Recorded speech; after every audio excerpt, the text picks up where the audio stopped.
What's going on, guys? Welcome back to the Beyond the Backboard podcast, another special episode of 2 Minute Drill. My name is Omar. Next to me are my two beautiful co-hosts, Max and Earl. Today, we're going to be going back into the NBA playoffs and really talking about this rough loss by the Los Angeles Lakers. Nobody was really expecting it.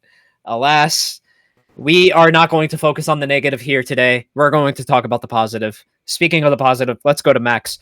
Your 2 minutes start in now. All right. Well, the biggest thing for me here is I'm going to congratulate the Minnesota Timberwolves. Like Omar said, we're going to focus on the positive today. I believe I had the Lakers in the series. I think most people had the Lakers in the series.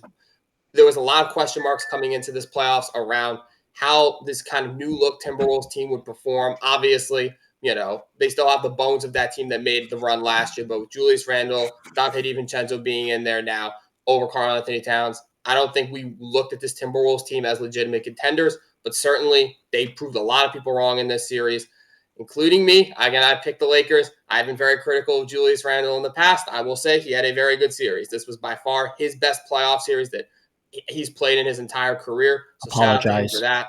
Rudy Gobert, very up and down, unplayable at times. However, in the closeout game when it mattered most, had a phenomenal 27-point, 24-rebound, 2-block game. Looked like Hakeem Olajuwon out there. So shout out to Rudy Gobert. Anthony Edwards, again, phenomenal. 43 points, and I want to say game 4? One of those games he had 43 points, played almost a perfect game. Jaden McDaniels, kept waiting for him to kind of regress back to the mean in terms of his scoring. That didn't really happen. Mike Conley showing that he still has enough in the tank to provide meaningful minutes for this Timberwolves team. And Chris Finch, still coaching at a very high level. I think he, for the most part, outcoached J.J. Redick in this playoff series. His willingness to use his depth, to go to the bench, to run different lineups, give Naz Reid some burn, give Nickeil Alexander-Walker burn, play Jaden McDaniels when he needed to, force the Lakers to play one-on-one basketball, force Luka to play isolation basketball. I think that was very important in them winning the series. So certainly the Timberwolves turned a lot of heads here. It's a good sign for them. It shows that, they're not completely screwed after this Karl Anthony Towns trade, that this core of Randle and Edwards can work in the playoffs. So excited to see where they go from here. Perfect. I'll pick it up here by starting off saying, I knew Julius Randle kind of had this in him. I'm not going to lie. I understand the playoff player that he was prior to him going to the Timberwolves and actually doing this. But all those years, you could really make a solid excuse for why he wasn't performing well on a night-to-night basis. So I really feel like this Julius Randle thing is a long time thing coming, personally. I just wanted him to prove that maybe just one time in his career where he's healthy in the playoffs that he can actually play. And I'm glad that he proved that. To get into the Lakers side of this, because Max really did cover the Timberwolves pretty well here, it was disappointing to say the least. I really thought, and I really was waiting for those role guys to really be a little bit better than how they were. I was really waiting for Rui Hachimura to step up. I was really waiting for Austin Reeves to step up. I was really waiting for Gabe Vincent to step up, because whether we like it or not, that Lakers team with just LeBron, a 40-year-old LeBron James and Luka Doncic, it's not enough, man. There's just not enough defense to go around. Somebody's going to be open the entire time. Somebody's going to get an easy bucket the entire time. LeBron's playing center at 40 on Rudy Gobert. That's probably why Rudy dropped 27 and 20. Like, it's not LeBron's fault that he's shorter than Rudy Gobert. It's not. So, I really don't have anything else to add here. I'm going to resend my last 15 seconds. Earl, I'm going to start up your 2 minute now. Yeah. Obviously, the conclusion of this season was not what all Lakers fans hoped for. I will say there are a lot of different issues we do have to address. First of all, having a playable center in the playoffs might be a good idea. Rob Pelinka, just putting that out there. Even if you have to give up like a second or a third, I don't know. Those picks are like pretty much candy. Give them away. You'll get them back for 99 cents at the dollar store. So that's my first thing. Second thing, Austin Reeves disappointed me. He's the guy who disappointed me the most. And like I heard the excuse of, oh, Austin Reeves has all these wings on him. For the most part, most of the shots Austin Reeves missed were wide open threes, catch shoot opportunities, mid range, getting to the basket. He was missing some layups at times.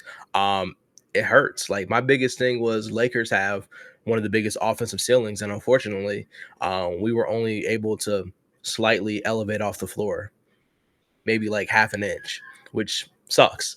Adding on to that, it's just like it's a slap in the face when the 40-year-old on your team, LeBron James, is playing with the most energy. He was the best defender that series, second best offensively. I'll still give that to Luka because he has some insane games. It's bad. And I think this roster, I know people, Lakers always want to turn around a roster. No, like y'all got to understand, this roster wasn't built to sustain LeBron James and Luka Doncic. Like we got Luka pretty much as a handout. We didn't get a chance to kind of build around it. And I think we'll see that this offseason. But last thing I'll say about this is Luka Doncic, you got to like literally lock yourself in a cave, bro. You got to lock in. You got to go and literally work out, bro. I'm sorry. Like, I agree, man. Bro. Like you have to. The only way, because look, for me, I'm sorry, your 2 minutes are up. My bad. I should have said that. Right. But 2 minutes for collective thoughts. I want to say, like, I completely agree with you. I was looking at old highlights of Luka. He looked so much thinner. He looked so much healthier. He looked younger, don't get me wrong, but at the same time, he was still making really good decisions and getting buckets on everybody. Then I'll say this, like, with him being on this Lakers team, it's going to be a lot of up and down movement. Like, it's not even a lack of energy. It's not even a lack of, like, skill for me on the defensive end for Luka.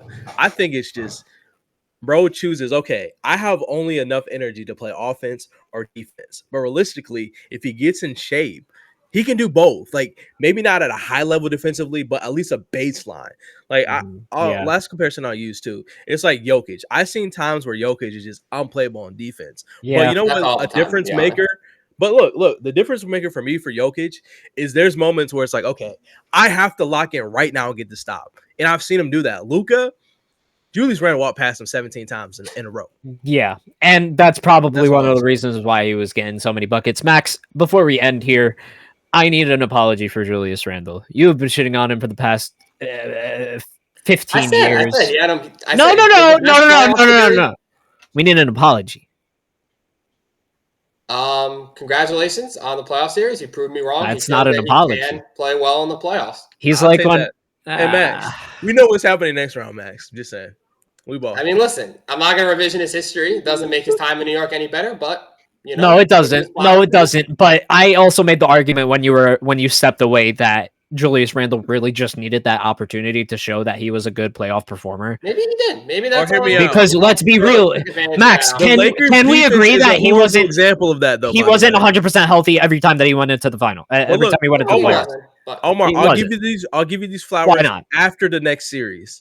If he does this next series, we ball. That is the end of our 2 minutes of collective thoughts. Thank you guys so much for tuning in on this episode of 2 Minute Drill. Let us know your thoughts in the comments, whether you think Julius Randle is overrated or you still think Julius Randle is nice, or you think Anthony Edwards is going to eventually make it to the finals, or we think the Knicks will even make it to the finals. So maybe LeBron James goes to the Knicks next year. We'll see what happens. Be there, be squared. We'll see you guys soon. Thank you guys so much. Appreciate every single one of you guys.